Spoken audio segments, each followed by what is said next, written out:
Okay then. Hi everyone. Welcome to today's talk on tackling food waste. As you may know, that we've got the Food Waste Action Week happening this week across the UK, which is being led by RAP and Love Food Hate Waste.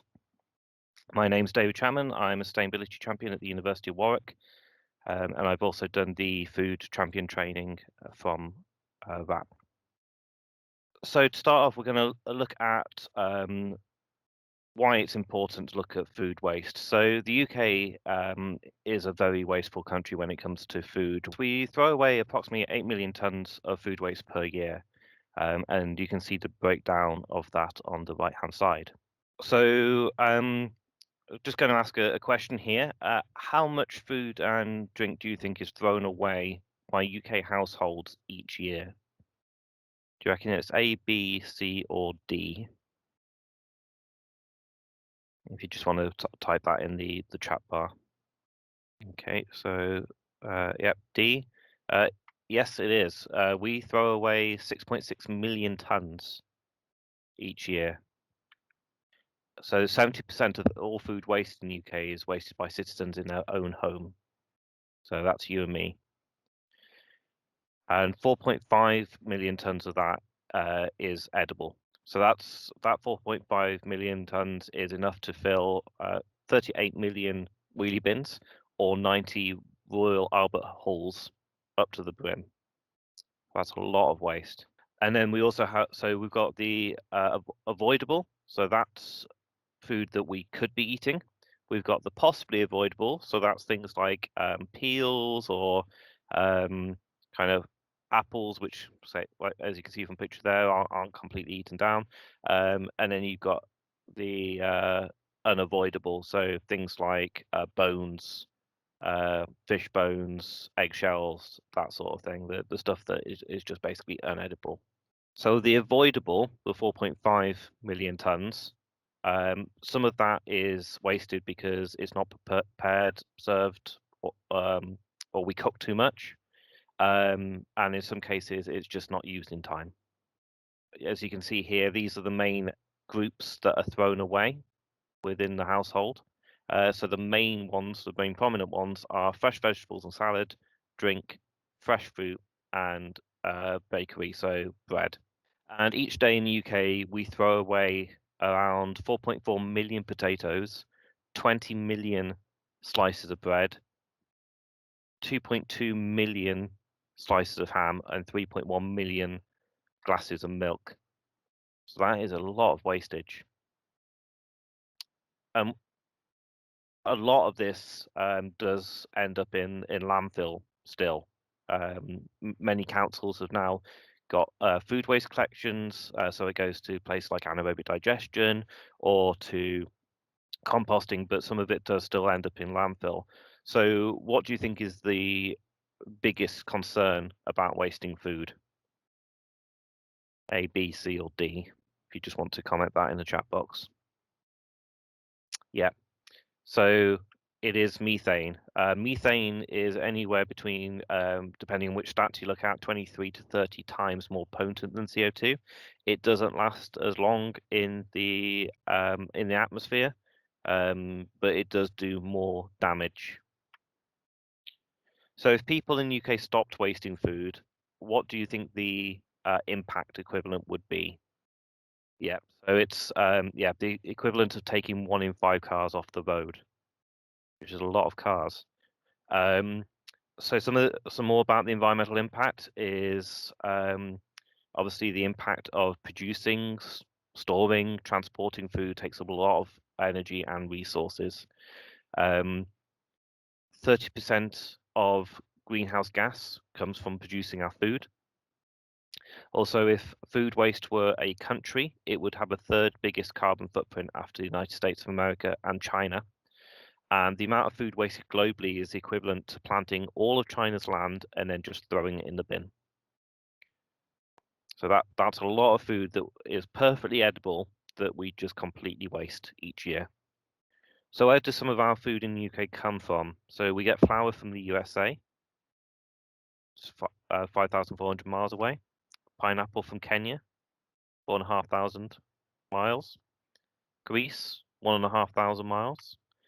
Black pepper from India, 5,000 miles. And mozzarella cheese and tomatoes from Italy is 1,000 miles.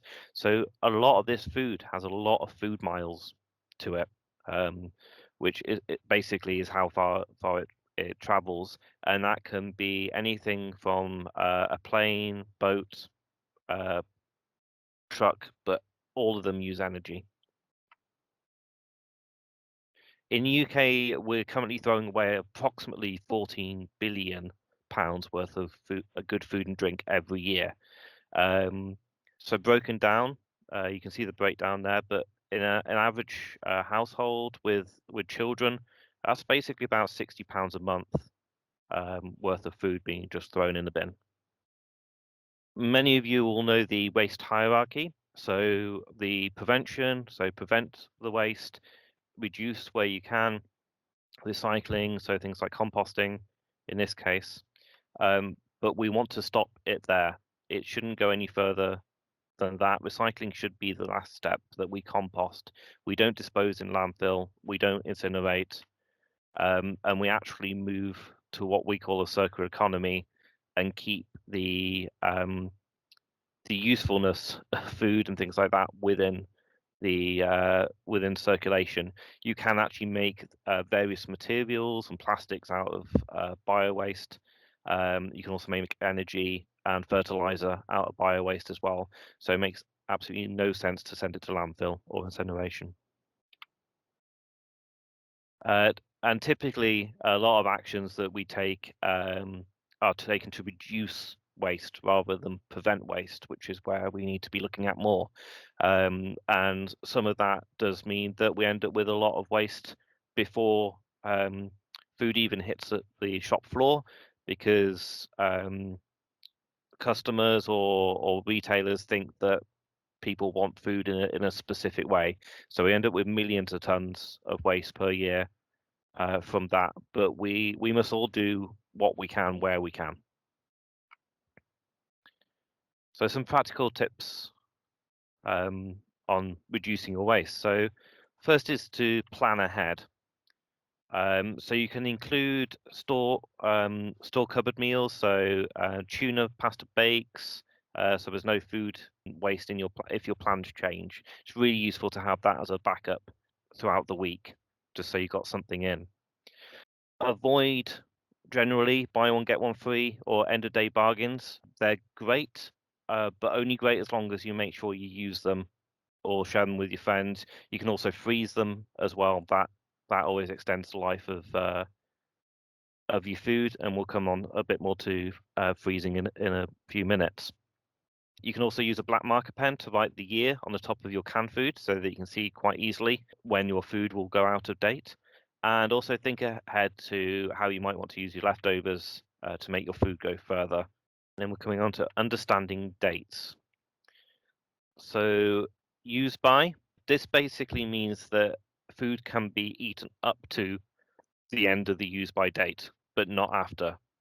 Best before basically means food that is highest quality before that date. It doesn't mean that it's not still edible after that date. It normally is. But you shouldn't eat things like eggs after the best before date. That's one exception to the rule. But basically, if it looks and smells right, it should be fine, especially if you're cooking it. The sell by, you can basically ignore these. These are for the shop staff, not for you. And again, the display until date is again for shops.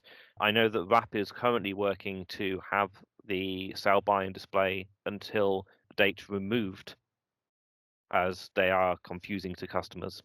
But remember that for all foods, always follow the pack storage guidance and instructions, such as eat within 3 days of opening, to extend the life of food beyond its date. Freeze it before the date and defrost it and use it within 24 hours. So some other top tips are to keep a container in the fridge of the food that needs using up first. So this is especially useful when it comes to vegetables. Get into the habit of checking the use-by date regularly. Also, buy food with the longest use-by date, or again, make use of your freezer to extend that, because you can buy it off the bargain aisle and then put it straight into the freezer when you get home. Remember that eggs have the best before date and that it should be used by that date. And for store cupboard foods, remember to keep the oldest dates at the front so that you make sure you use them up. So how can you store food correctly? Old takeaway trays are fantastic for this. I also tend to use ice cream tubs as well. Great for putting leftovers, or if you've cooked a large amount of food so that you can separate it up into meals. They work perfectly. Just put them in the tubs, let the food cool down, put them in the tubs, put it in the freezer, and then it makes a really quick, easy meal to cook when you're ready. Fruit and veg like carrots, peppers, and apples are best kept in the bag that they came in. Also, cucumbers as well. So a shrink wrapped cucumber, for example, will last around 3 times longer than a non-shrink wrapped one. Also, useful tip is to turn jars upside down, because then everything drops to the bottom. It's also useful for things like ketchup bottles as well.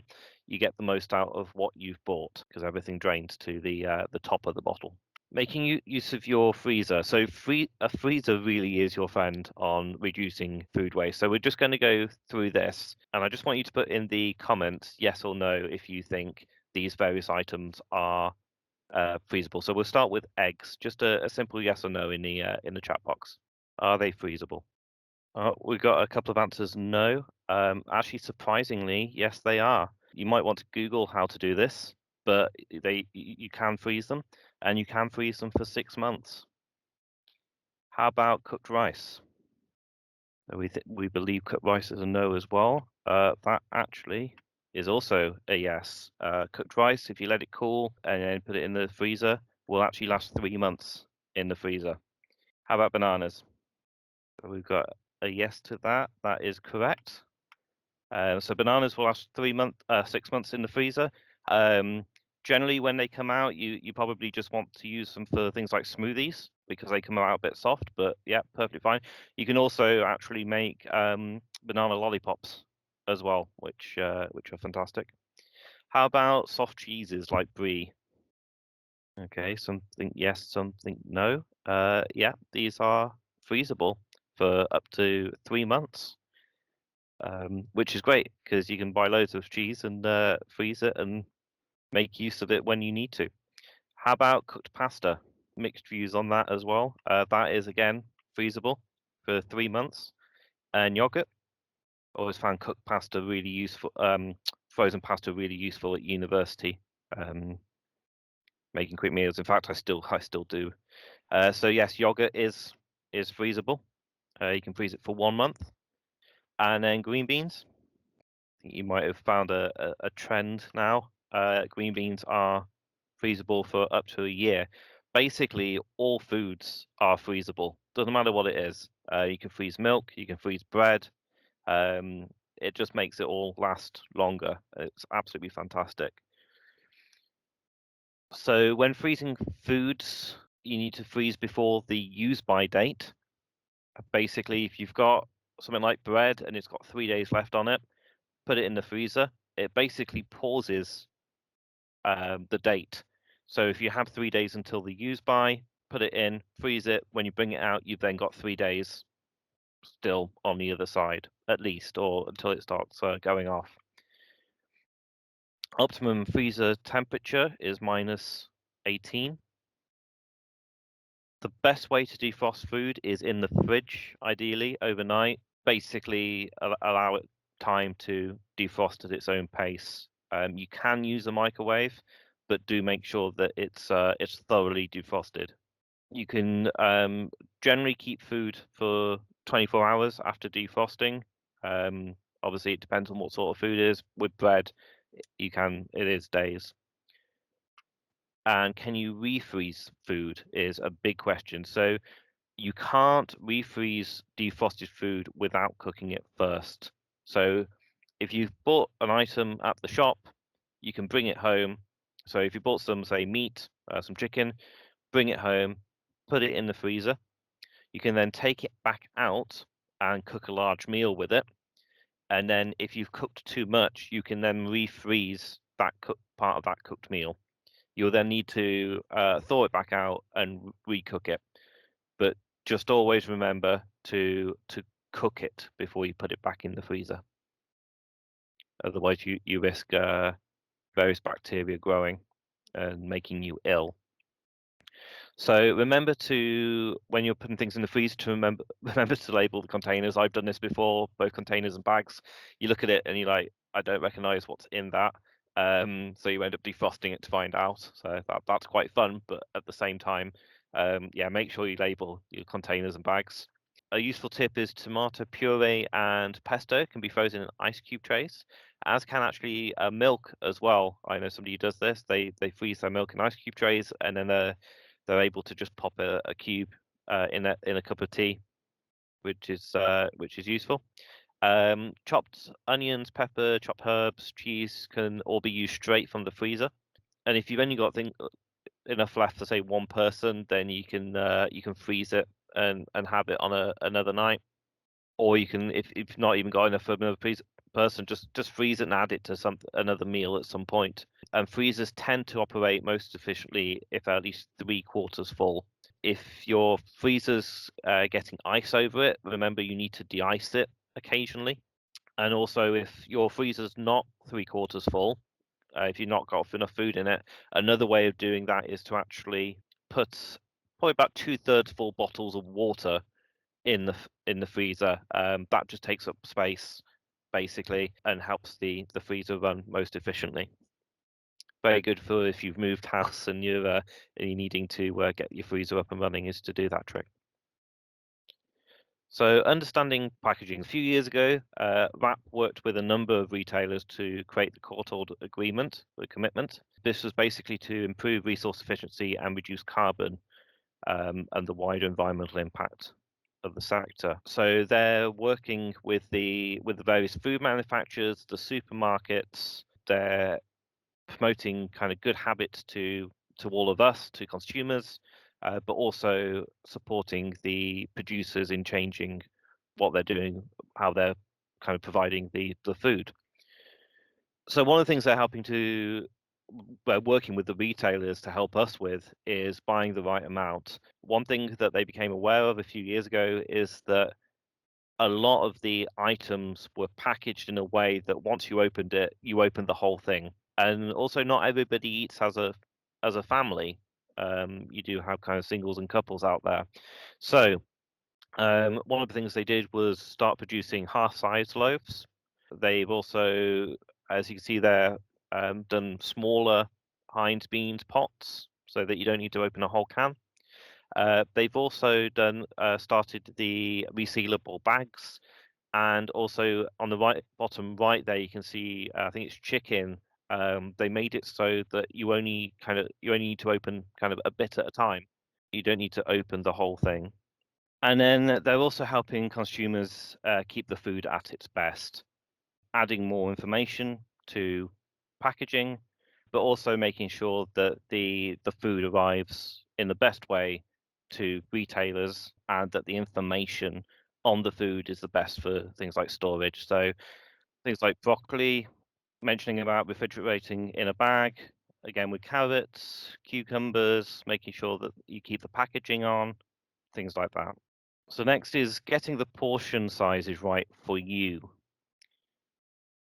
So I know that a lot of people have issues with portioning. I certainly used to. I now have a measuring cup which measures different sorts of pasta, which is fantastic, and rice.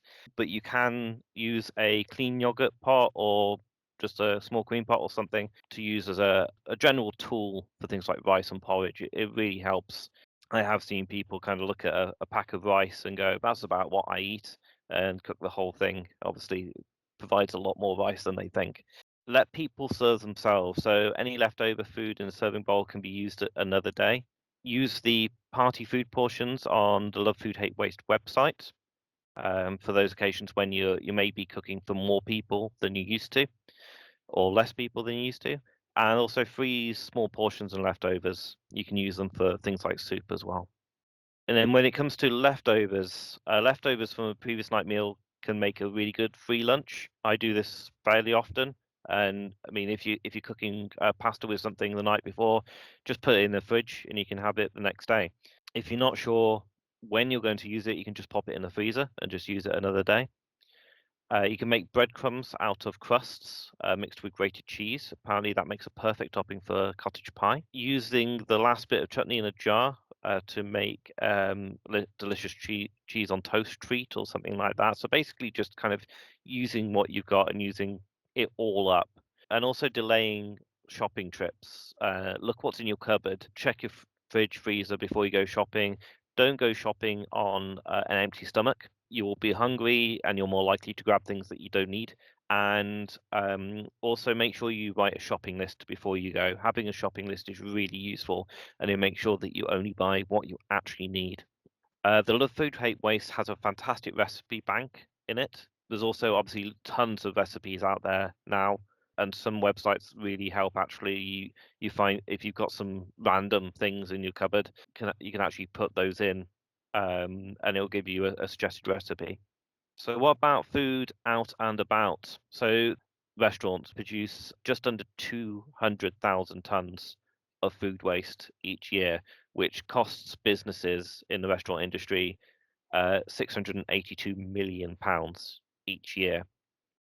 And for every £1 that they save on can save on the cost of food waste, it actually saves £7 as far as the resources to produce and cook that food for you. Some research by WRAP found that 34% of food waste in the UK restaurant industry is actually the stuff left on people's plate when eating out. So some of the things that restaurants are doing or can do is provide smaller portions for a lower price. So give people portion choices.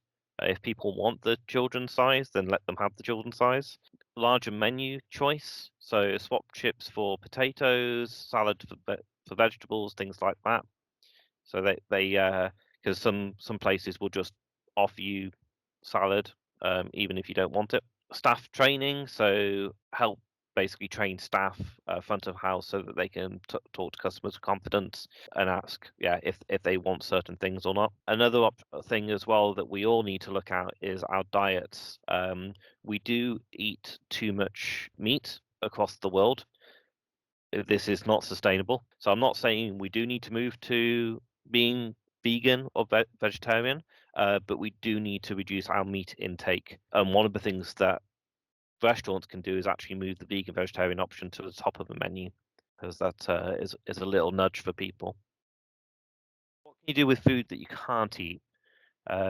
This is probably evident by now, but composting. It's if you've got the room, if you've got the ability, it's a great inexpensive way to kind of help with your garden. It means that the councils don't need to collect the food waste. It is great that a lot of councils are doing that now. Also, composting at home for just 1 year can save the global warming gas equivalent to all the CO2 that your kettle produces annually or your washing machine produces in 3 months. So it's quite an impact. So when you're thinking about food, you need to plan ahead, buy what you need, store it correctly, cook the right amount, eat all the stuff that you buy or store the leftovers for later, and recycle stroke compost what you can't eat. So I'm just going to show you a short video here. This has been produced by WRAP for this week. Climate change is here, and it's changing the way our world looks, causing floods, wildfires, and droughts. Climate change puts people on this planet at risk. Producing our food is one of the biggest contributors to climate change, but 1/3 of all food is lost or wasted globally. Wasting food feeds climate change. We can all make a difference. Visit lovefoodhatewaste.com. Following on from that video, WRAP running a challenge this week as part of the Food Waste Action Week. So we're already on Wednesday. So we're on today. They're educating about understanding date labels. They've already covered portion planning and food optimization, and they've got things like completing and using every last bit, using every leftovers, optimizing storage, and freezing for the rest of the week. So you can get involved with that by looking at them on social media, so Instagram, Facebook, and Twitter. They're also doing various prizes via those links as well. And we're also doing a competition via at Warwick Uni Sust this week, with the prize being vouchers from Zero in Leamington Spa. Some of the other things you can do in your day-to-day is download the Too Good To Go app. Really good app. Basically, they've got various restaurants on there. We've got the conference centres on there at Warwick University. Basically, if there's any food surplus from the day, where they've cooked meals and they've got meals left over, basically, various restaurants will bang it on there on that app, and you can go in and get it at a bargain price. You can also download the Audio. This is a food sharing app. They do and website. They do also have the ability to share items as well on there. Basically, if you've got any leftover food, if you bought something and you don't want it, or you realize it's the wrong thing or something, then shove it on the Audio app and somebody else can come and pick it up instead of you throwing it away. You can also download the Refill app. So Refill is basically a map of the UK and actually wider afield now. It's slowly spreading around the world, and you can basically log where there's various free water points around, whether that's at shops or fountains, water fountains or whatever. So you can refill your water. You can find and refill your water bottle. It's really important that we cut water bottles out of the system, because all you're doing is basically spending £1 to £2.50 on a plastic bottle. The water tends to be, well, it's free in a lot of the UK at least, and perfectly safe to drink. So we really need to cut out the water bottles, cut out the plastic. I mean, at the moment, you're basically spending per litre on water what you'd pay at the more than you'd pay at the pumps for a litre of oil. So I'm just also going to promote that next week as well. We've got the Green Week, hashtag We Are Green. So you can head along to those websites. We've got all sorts of events. It really is a packed out number of events next week, which is fantastic, on all sorts of issues on sustainability. So please do get involved and promote elsewhere as well. It is online, it is free. So anybody anywhere in the world can come along and watch those. And yes, do please follow us at Warwick Uni Sust. To find out more about what we're doing at the university, you can go to the website. If anybody's got any questions, I will do my best to answer them. Do you think more needs to be done to encourage people to be more sustainable, to have more sustainable plant-based diets? I think the answer to that is yes. I think a lot of people don't understand the impact that food generally has on the environment. As mentioned near the beginning, it is one of the top emitters. I think it's overall it's third on the list of top emitters is food and agriculture, essentially. So it is one thing that we really need to tackle. As I mentioned, at the moment, we don't need to go entirely vegan, vegetarian, but we certainly need to reduce the amount of meat intake we have. Over the past few decades, we have seen the change from just having a kind of a Sunday roast and using the meat throughout the week for various meals, to essentially having meat with nearly every meal we have in a day. It impacts a lot and is very unsustainable for the planet. Okay, well, I think that brings us to the end of this presentation. Thank you very much for attending, and I hope that the information provided here has been useful. But yes, thank you very much for attending, and have an excellent afternoon.